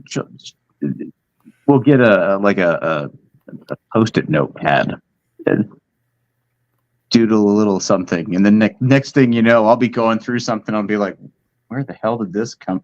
Yeah, what is this? Okay, no, it's cool, but Who drew this? I knew who drew it. Like you could tell the styles, but it's just like I they have pop up randomly throughout the house when they're here. I have tubs of art material from my kids. Mhm. The older kids more. The younger ones, Rainey's got drawers and tubs full of stuff too. It's not that I don't collect theirs. It's that I collected my kids' stuff because I was the only parent. Rainey does that already, but I'll find things. There's things laying around here. Look, I got this. Just stuff like this is sitting on my shelf. I don't even know who made this, but there it is. It's sitting. It's not original. It was cut out from something, but there's not a name on it. It's been sitting on my bookshelf since before we moved into this house. So I moved it with the books. Mhm. I don't know whose that is. I got a bookmark that I found that my daughter made. It's in one of my books here. She took like a regular piece of paper and cut off a third of it. And at the bottom, she made a bookmark. And she has all kinds of weird art. I don't even remember what she drew, but the words were in her rudimentary style of writing 3-4 years ago. I hate my life, it said. And it was like, I know where I saw it. I saw a post come up from 3 or 4 years ago on Facebook where I had taken a picture and I held it up and I showed it. And I said, the bookmark I found, the morning after I didn't read the book my daughter wanted me to. And she made me a bookmark saying, I hate my life, to put in the book I was reading to remind me every time I opened it that it wasn't the book she wanted to hear. So I hate my life. So, it's like, hey, it's funny. It's funny. So, I mean, much like, the stuff that you carry in life and the stuff you carry energetically, it all requires management. It does. You have to pick and choose because, we are in a limited capacity of what we choose to take into the future. Yes, we are. And I agree. And we've got too much stuff around here. I've said we're about as mobile as the state of Texas, my family. It's like, we're going to move we're moving Texas over to Alabama. Okay, let's pack. And then shoehorn it all in. That's about the way it is sometimes. I walk around my office and I go, I have so much shit. Yep. It's unreal. But there's stuff I don't want to part with. I'm going through that right now. And it's not like I have grand possessions that are worth a lot and I must keep them. No, it's things like my books. I've got thousands of books all around here. I've got something sentimental, small. It's like, yeah. I can't let that go because my kid all made of this that stuff back this here. Yeah, all of this stuff has sentimental value. This was Uncle Dave's. This is a newer acquisition, but this is Uncle Dave's. He wore this on his with his pirate costume. You can tell why. But stuff like this. I've got little things laying around. Dave built that rocket off of artwork I did. I've got little books and little bits and pieces of junk just sitting around. Why do I have these things? Why do I keep them? Some of them are valuable, like this. That's valuable to me. John Ward had that made for me. Little things, all of petrified dung beetle balls from Egypt. Why do I keep that? Because it's cool. You gotta hope they're petrified. Well, yeah, it's not. They might just be freeze dried or something. They could reconstitute. I don't know. These were all over the mountaintop, by the way. All over. So anyway, you get it. You know what you're talking about. And I got another cabinet full of stuff there and a cabinet full of stuff there. All my little artifacts of junk, and I got junk everywhere. This cabinet. I mean, look at the junk. It looks junky now because I dig through it from time to time, but stuff on that cabinet, just stuff I've had forever. Yep. And I'm not going to throw it out. I'm not going to get rid of that's it. based on the attachment you have to it. But Right. regardless whether you have an attachment to it, whether you deal with it now or let Right. someone else deal with it, it's still going to be dealt with. Well, yeah, exactly. And I've got things, just because we're talking about it, and I want to say something about it as I drop one of them. I got stuff like this. These pipes are older than I am. And this was my stepdad, my Ukrainian stepfather. And there's two of these racks like this sitting up there, a bunch of animal heads with real ivory horns on them and stuff like that. These are older than I was. I remember these from when I was 2 and 3, and he had them, in our place. And my grandfather gave me this when I was in, I think, 11th grade. And this little piece of broken pottery from Honduras. Mm-hmm. And I've had it ever since. So, piece of junk. It's probably not worth anything. It's probably, from the look of it and the look of the pottery, this is probably about 1,000 years old. Mm. But it's a fragment that a dime a dozen on the mountaintop in the islands in Honduras. Mm-hmm. But there it is. So little stuff like that. But we keep those things around us. Why do we have those things? Yeah. They remind me of who I am and where I came from, where I've been. I look at this stuff and I go, another 10 to 30 years max in that range, I'm going to be gone. Where's all this junk go? Just go like in our neighborhood, there was one of the big old houses, Victorian style houses, and they had an estate sale. Well, the couple died. Man, there was cool stuff in there. Just like this. Yeah. And, but it was like, these pipes we're selling these for $300 a piece because they were made in the 1940s and 50s. And it's like, oh, thanks. It was nice looking at them, kind of thing. And so I think my kids are one day going to be sifting through all my stuff and deciding what do they want to keep. Yeah. And get rid of.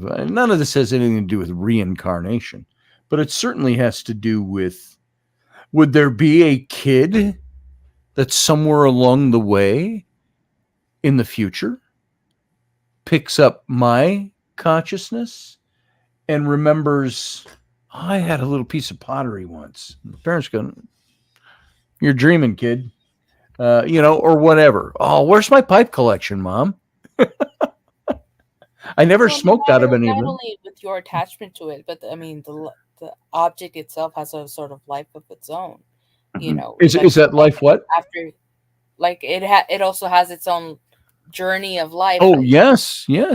So like you say, if it's an estate sale, it'll be somebody who is like JP, right? Come and pick it up, right? And then it goes into his stuff, or And how do you decide what you want to keep versus what you get rid of? I've shown this before, but this was the one thing of my grandfather's I wanted. It was this walking stick. It's a walking stick. This thing went around the world with him. My grandfather was the quintessential do Korea on $1 a day and a backpack. That's what he did. He did that kind of shit.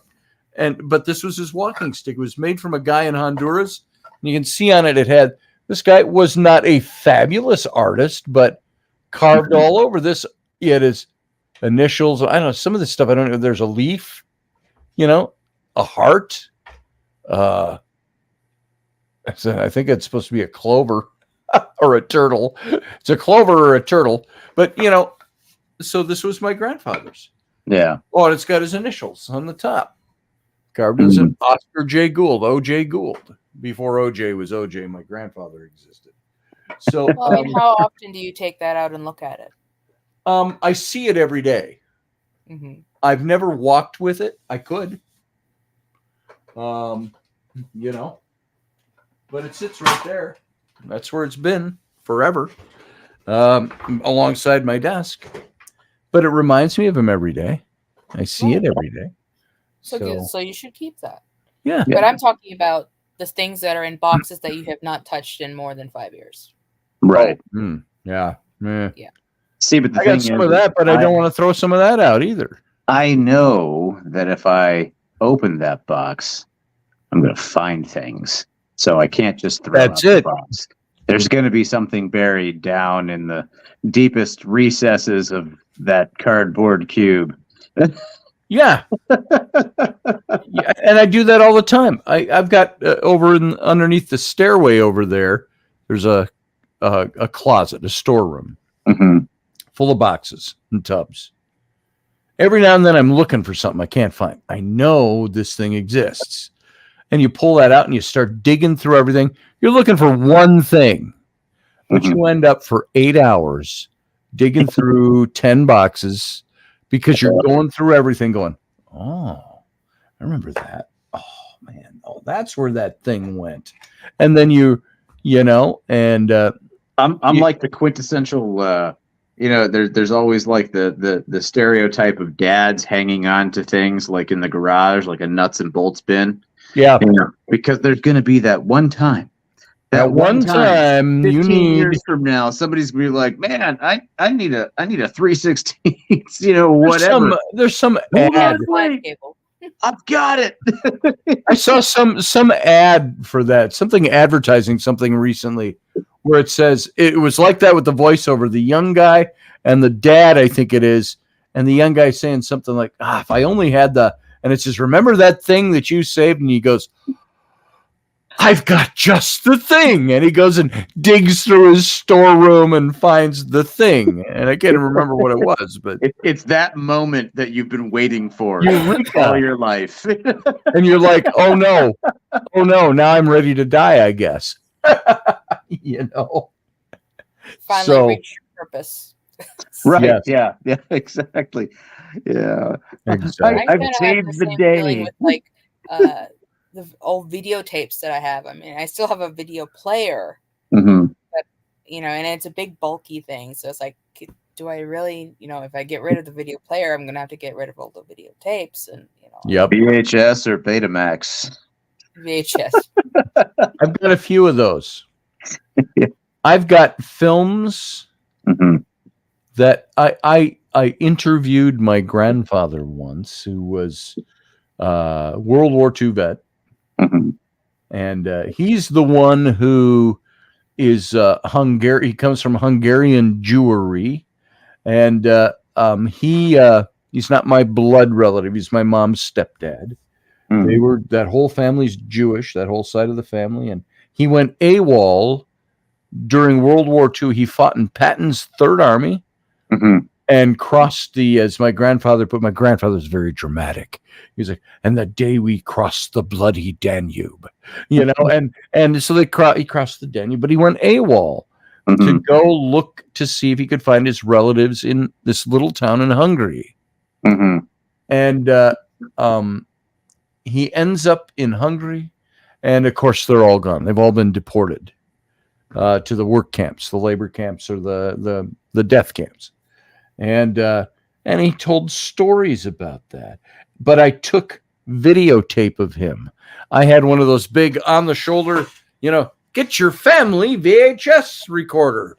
Hey, Dan, it's nothing compact about it, but, and so I set that up on a tripod, and I filmed my grandfather for several hours. Just, we had him over for lunch, and I just set him up in a chair, and I said, I need to ask you about your war stories and your life stories. Tell me about them. And he'd get so animated and talk about that stuff. And he wasn't much older than I am now, and I think he's maybe 10 years older than I am now when I did that, when I interviewed him. And so he told a bunch of stories, but they're all on VHS tapes in tubs somewhere. I wish I would have had the presence of mind when I was, a lot younger to ask more questions. Yeah. About my grandfather's, time in the Pacific, and it's just one of those things that obviously when you're when you're in like junior high, you're not really thinking about those things necessarily. Right. It's like, oh man, if only I'd been a little bit smarter or wiser. My grandfather told me stories of things like, they're walking in a field, all kind of spread out, and he was walking pretty close to his buddy, and he hears this just go by his ear, and he looks. He says the next thing he looks down, his buddy's down. He's got no head. Yeah, half of his head's gone. And my grandfather's telling that story, and he's crying. And it's 70 years later. Yeah, something like that. 60 years later at the time, and so he had stories like that, and they tell those, and you say, those experiences are amazing experiences to record and to have and to know. And it's those very experiences and that they went through, that the greatest generation went through, that like, and with the recent release of Masters of the Air, I have gotten into, I am not proud to admit it, I've gotten into several of your stereotypical internet arguments on social media over, people talking about the series so far. We're 2 episodes into a 9-episode miniseries, and it's like, yeah, that one main character needs a goddamn haircut. And it's like, you have all of these things that shows how somebody looked, and they don't bother to get the haircut right. There's not millions of dollars there. It's a set of friggin' wall clippers and a couple of minutes, right? And you can't even do that. And it's knowing and understanding those stories and experiences that drive my irritation at like people who don't care enough to tell the story right. It's exactly. And it's simple. It's too simple. It's like what seriously, not putting a taper on his haircut is not going to, is that going to throw everything over budget? Is that not going to be Hollywood sexy enough? Right.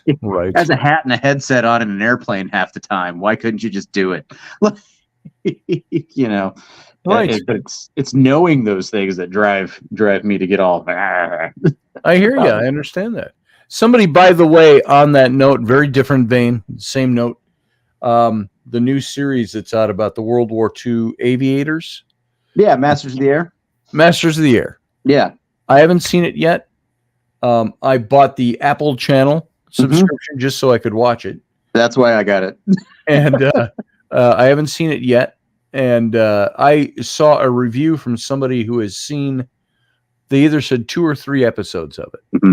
And they said absolutely stunning in almost every detail, from production value to costuming to scripting to this and that. That was their take on it. There's a lot that they've gotten right, and my hat's off to them. But there are some things where it's like, you could have gone the extra mile. It centers a lot, for at least for the first few episodes, it centers a lot around Major Buck Clevens and Major Bucky Egan, who were like best friends. They met in basic training and went through flight school and everything together. You've got Austin, the guy who played Elvis in that most recent Elvis movie. Oh yeah.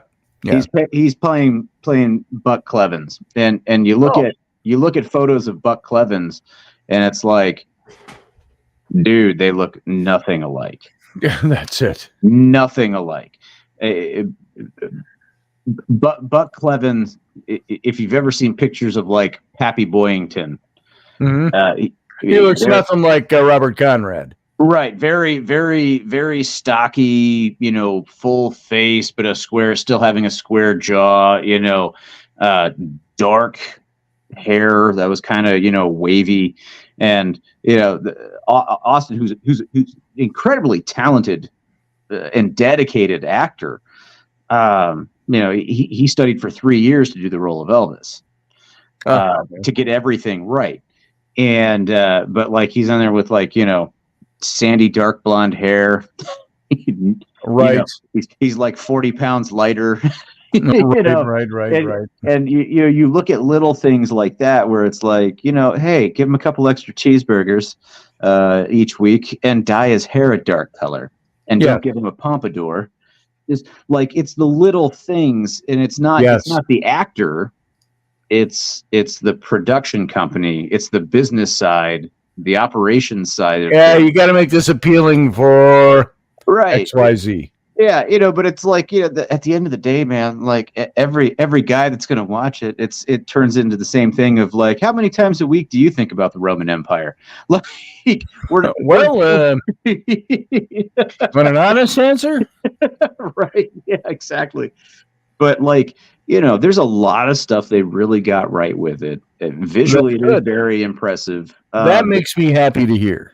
Yeah, there's historian in me. There's some things that I get nitpicky about, like haircuts. Sure, but that's because it's look at it. It's something that's so simple to do, right? That you don't bother.